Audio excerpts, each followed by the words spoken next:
Pets. Such adorable creatures.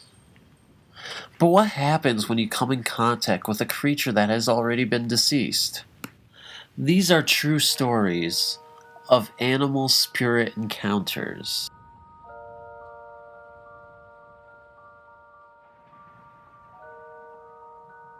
My story begins in Door County, Wisconsin. Being Wisconsin, there are, of course, dairy farms. It was at one of those dairy farms that I work at. One day, when I was making the rounds feeding the calves, about 5 months ago, I was giving one of the older pens of calves their grain. I noticed one of the calves was standing back from everyone else, not rushing to eat. I still remember her number, 1781. After I fed the pen their food, I stood and watched 1781 as it was my job to report sick calves to my boss and also that this one suffered from the flu on several occasions. 1781 did not really move for the whole minute that I watched her. All she did was stare at me and shuffle her feet a bit.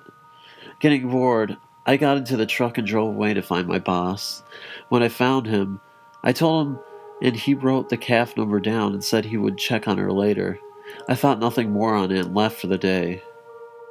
When I went into work the next morning, I looked everywhere for 1781, but I couldn't find her. I asked my boss if she had to be put down, and she said she wasn't there. I questioned him further and asked what he meant. He then said he checked his computer and that 1781 didn't exist anymore. I gave him a sideways look and asked when she died. Apparently, she died 2 weeks before. My boss walked off, laughing nervously and shaking his head. I shook mine too, but in disappointment. It's possible that I might have an overactive imagination, but this is my story, and I'm not sure what the cause is or why I feel like this, but if anyone has any new theories or answers to my story, please let me know. It seems like every time I enter the bathroom for whatever reason, that there's a change in the air. The air above a certain height feels normal, but I feel as though there is an entity about knee height walking around the bathroom. My initial thoughts were that it must be the spirit of a dog. This is confusing though, as far as I can remember, have not had a dog in this house during my life. However, my mom and dad had a dog when they first moved in, but he died in 1991. Surely it couldn't have been taken that long for his presence to be noticed in the house, and there is no reason for him to be in the bathroom. I'm not sure if this would be possible, but our neighbor's dog was put to sleep not long ago as he turned against his owners. His name was Harry, and he was a Labrador cross, although I don't know what he was crossed with. Why would he be here, though, when he lived his life next door and never entered our house? This story started, well, in early December 2007.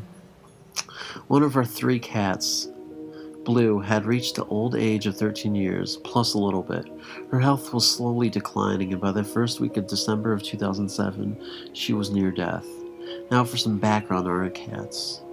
Blue and Stormy had been born to a pair of alley cats that had mated in our yard, had kittens in the next yard, in the next door, and then began to feed, received first series of shots from the lady who lived 2 doors down from us.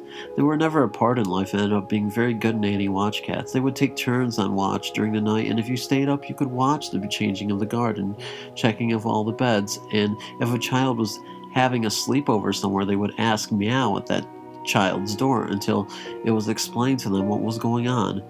4 years later, we had a 3rd cat. Now, as I was saying, after my retirement from the Navy, we moved to Austin, Texas, and settled in. Blue's health began to decline, and by the first week in December 2007, she was being hand-fed liquid, super soft foods.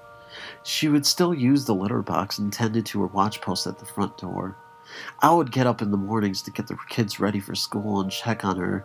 She would meow at me, and she'd sleep knowing that she had been relieved by me. Flash forward to the evening of November 10. Stormy, Blue's sister, now 16 years, 1.5 months old, is showing gray hair and is moving slowly and stiffly around the house.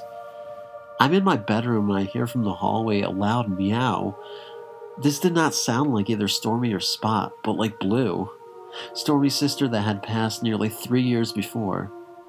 I then heard Stormy meow as if in answer to her sister, then she meowed 3 more times. One sounded like she faced my closed bedroom door, and then one for each for the other 2 bedrooms. I call out to our oldest child, and he tells me that Stormy is just acting weird in the hallway. He tells me later that Stormy exited the hallway and climbed into our pet travel carrier as if she expected to go on a trip. An hour later, she was gone. I know her sister came for her and that she made one final patrol and that they have moved on to a better place, together as they always had been in life.